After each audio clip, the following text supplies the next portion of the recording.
Hi, I'm Bill Earle, fine arts photographer and image maker. Today I'd like to share with you a black and white conversion method in Photoshop using a high-pass filter. Okay, we're going to start this black and white high-pass conversion using this image of Liv.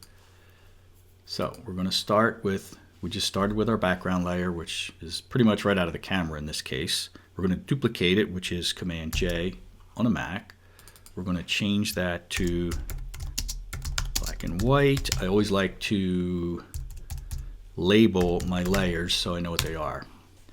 Then we're going to go Layer from the menu, or I'm sorry, we're going to go Image, Adjustments, Black and White, and we're going to change this preset from Default to Maximum Black.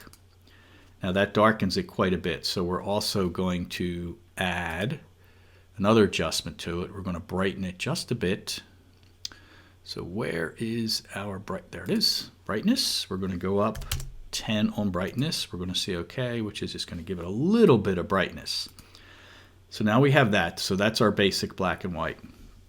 We're going to duplicate that layer again, Command J on the Mac, and we're going to call it high pass.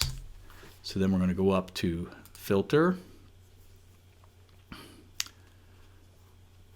and we're going to go Other, and we're going to go High Pass, and we're going to set our radius at about 40, and we're going to say OK. And you look at that and you say, wow, that looks horrible.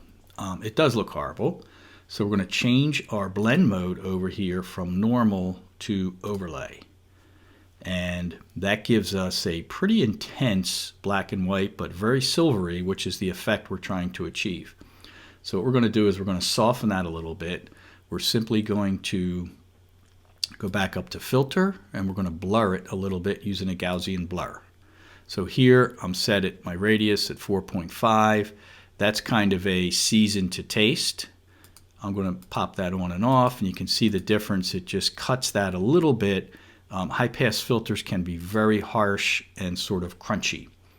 So that's our final image, and there you have it. A pretty simple technique that gives a nice black and white silvery conversion. Thanks for tuning in. I hope you find it beneficial and can apply it to some of your images.